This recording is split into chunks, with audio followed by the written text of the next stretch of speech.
livelihood. And so that gets to my work question.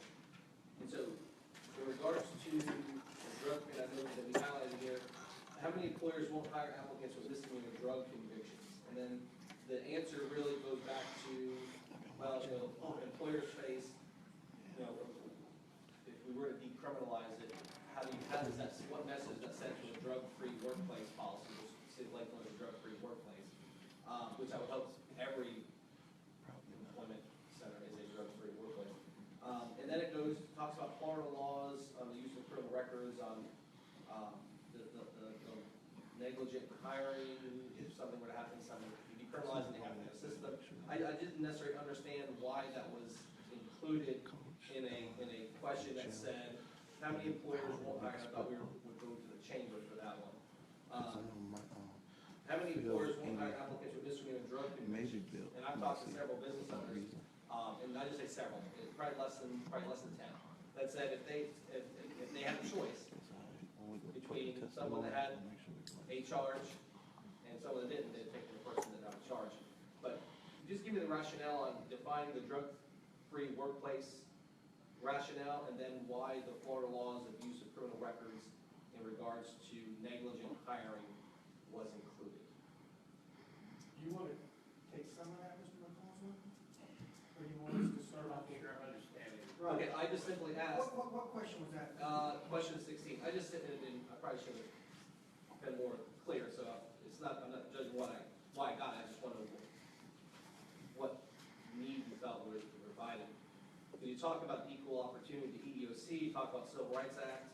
My question was, how many employers won't hire applicants with misdemeanor drug charges? So I thought it was as simple as going to the chamber, send out a quick email to your folks. Here's a question that was asked. What's your thoughts? And I didn't get that back. So I just wanted to know why the rationale to put drug-free workplace in there, no policy.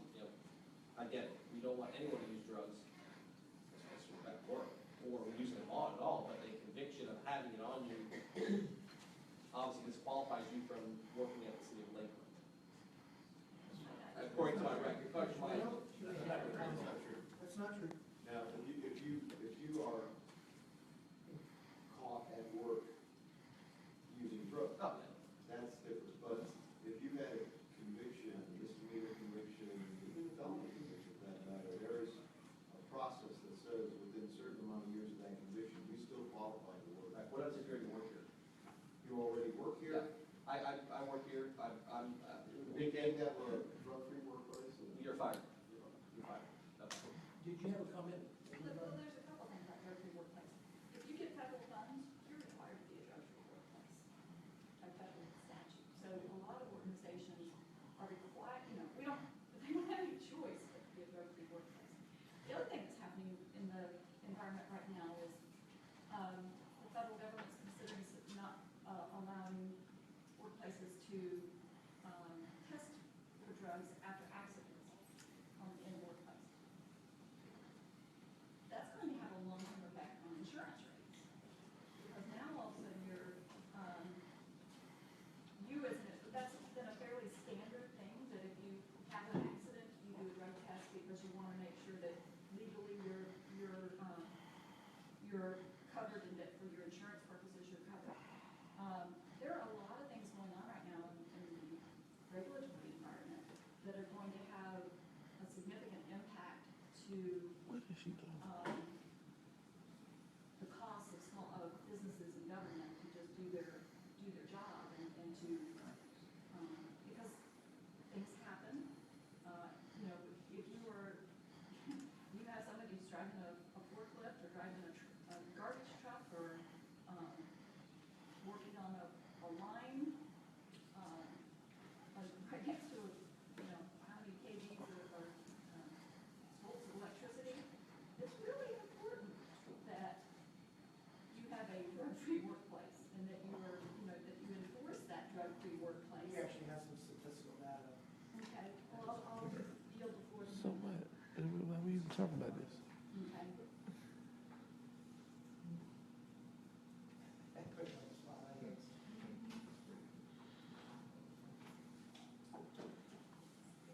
Well, I'm not sure that's germane to your point, but I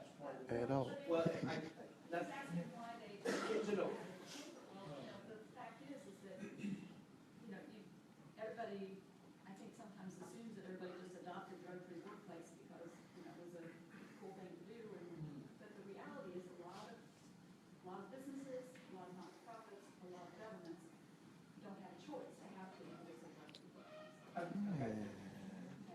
That's got nothing to do with this. Alexander and Wiggins maintain a correlation has been shown between marijuana and loss of productivity in the workplace. For example, absence from work was 75% higher for marijuana users than non-users, and the marijuana users 55% were likely to have industrial accidents, which goes deeper. That's a lie. It also increases public health costs. I got a study right now I can quote that calls the bullshit on that. And, yeah, and I appreciate it, I just, the premise of my question was, Absenteeism how many is of our down businesses here will 16% hire you? left for marijuana So maybe states. that's So he something. just said this study is a BS study. If you report on your, and help me out, I get it. we will hire you at the Lakeland Police Department Perfect. after 5 years. If you have a conviction, the city will hire you, the Lakeland Police Department is part of the city. You have a conviction, if it's 5 years past, we will hire you as a police officer with a conviction for marijuana use. If you I don't wanna report work that you for this haven't used department. marijuana in 2 years and you don't have a conviction, we'll hire you as well. People are gonna make mistakes, and then I think a point to this is we understand the prevalence of marijuana in our society, and we take steps to ensure that So we're here's the not, issue. When they were stopping talking people about from getting jobs financial that's aid, not they're like, ruining oh, their it's no big lives. deal. And that's my But point, she's not apparently it only is a gonna be a big deal, police so officer, but they may wanna stop be, the double talk. working at McDonald's, they may wanna work at Subway, they may wanna be an accountant at ED's firm. I mean, they may want to, you're one of probably 5,000 businesses that we have here, so that's what I was asking for. I get the drug Yeah, for right. I'm not advocating people use drugs to go to work.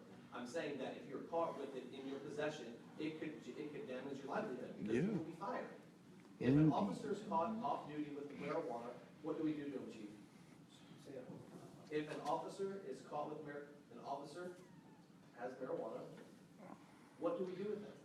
If they haven't said that it was, in part previous, we have, Well, there will be, we have there's a employees. process, obviously, we have a process. Similar to the city, there's a process. Okay, There but- would be a process, and there would be an internal affairs investigation Right. held, and then depending on the validity of it. I know we have an employee assistance program, but that's gonna be before you All get that's- busted with it. But if, let me not use the LP. Yeah, Parks don't and do Rec that. guys Don't caught do with that. weed on this Friday night.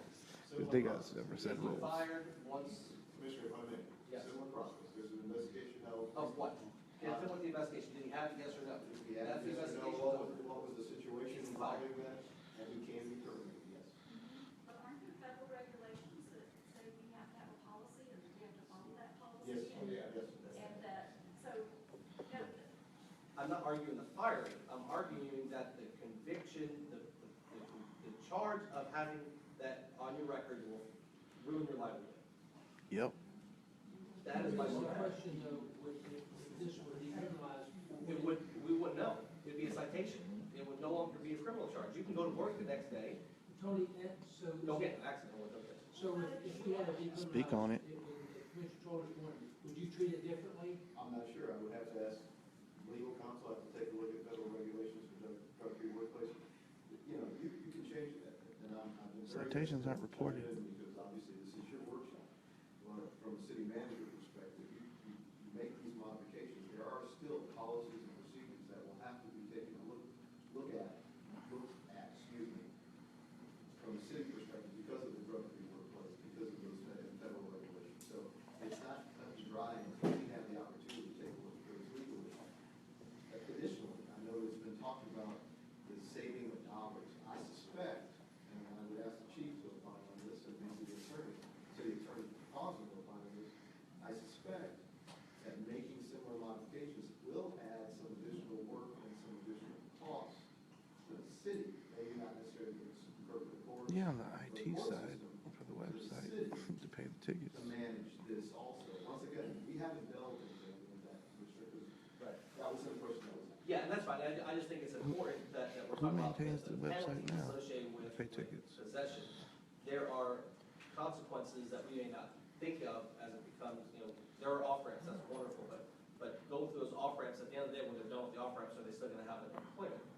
Maybe with the city, maybe they will, maybe they will, I mean, but I'm talking about, we are not the only employer in the city of Similar to Lakeland. some real-world situations where somebody's off-duty, is arrested for DUI, and has an accident. How the fuck It you goes compare beyond DUI? just going to your workplace. It also goes beyond to important, representing the city. People know you work for the city. How those things impact your job in the city. Can you drive, can you do those types of things? If you have to drive as part of your responsibilities with the city. So that's why I said,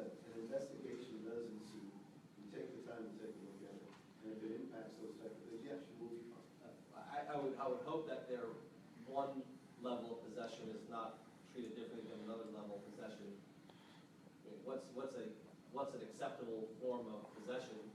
You know what I'm saying? I mean, there are no circumstances, I think he'll get fired, in my opinion here. Let's talk about arrest rates.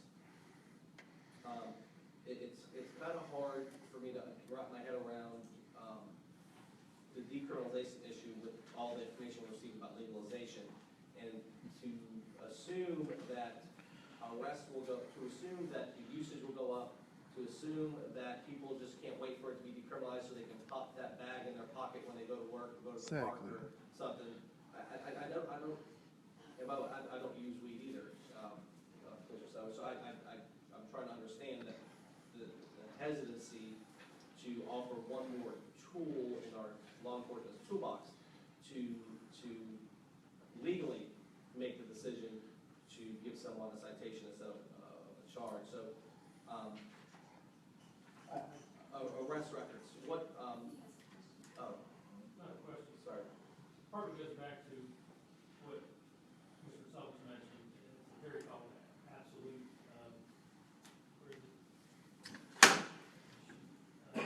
absolute deterrence. That is, it's illegal, people won't do it, simply because it's illegal. And then Yeah, you change okay. the context of that, and young people are willing, and the AMO just want to It's been illegal for 80 years and it hasn't deterred Jack. less than 3 times in a mile walk, people openly smoking marijuana. But it's Openly. legal. Now, it's decriminalized. There's Where is this $50 at? fine in Baltimore. Okay. So, I don't know if that's why, I don't know if they just don't care in Baltimore, I would say it's a different city, big city.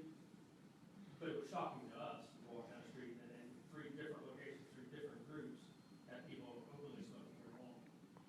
Now, I'm not saying that's gonna happen here, but some people, you know, if all it's gonna be is a ticket, and maybe I don't care, I don't mind spending $50 every time I get caught, like, it's not that big a deal. That's not what they do. Yeah, absolutely. I'm going to follow up on that. With regard to law enforcement, if we decriminalize marijuana, will there be an inclination among officers to take, to more likely address that issue? In other words, do we take away the incentive for an officer to take action if we decriminalize small amounts of marijuana? No. I think it would go either way. I think you could take officers that would normally be more willing to do a break, they would say, you know what, I'm gonna arrest them instead. Where you have an officer say, listen, they don't take it serious, so I'm not gonna arrest you. That's the point. If, I'm paid as a law enforcement officer to take felons off the street, so why waste my time to bust somebody for a $100 fine? Will that likely have an impact on our officers' actions? I mean, you could, like I said, no, I mean, also you get a complaint that, subjects on the corner, and somebody calls in smoking marijuana, also you don't know what amount they have on them, so we're Right. going to investigate it. If all you're gonna do is hand them a ticket, I'm not moving them off the corner. You give them a ticket, now they might move on their own, but I'm not saying, thinking that customers that call about it have something. And then, I think we're, I don't really know for the time, but my entire reason for bringing this up is that there are a lot of unknowns. There are a lot of what ifs, shoulda, coulda, wouldas. You know, a lot of are going to go off the cliff. I think just adding, in my opinion, going through the information that was provided and the research that was provided to us. I just think giving law enforcement one more tool in the toolbox, I think will just, I think, enhance the opportunities that our citizens have for those folks. We all know folks that do it. We all do. But I want to read something to you, and I'll end my comments because. Let me ask you a question, Justin. Sure. I think the chief is saying that he does not view this as adding to his toolbox, it's taking from his toolbox. Right, but they already do this, but not on a standard operating procedure. They already do it By their discretion. by their discretion. Mm-hmm. Authority away. Now you're saying, no, you can't arrest this person, you've just got the cite. Well, No, So that's they're not taking what- all the other discretion away from them. That's by not what saying, they're all you doing. do is write them a ticket. I haven't advocated that. I've advocated that as an shoebox in addition to their NTAs and their Well, arrests. how do you distinguish the difference? Exactly, well, how do you distinguish the difference in how we handle it now?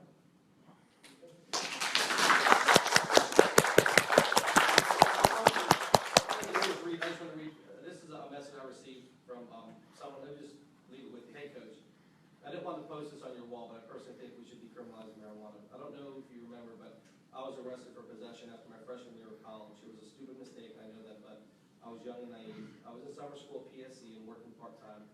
When I got arrested, I got put on probation, had to stay home for the next year, missing out on a year at FSU. I completed my probation in 6 months and was released early.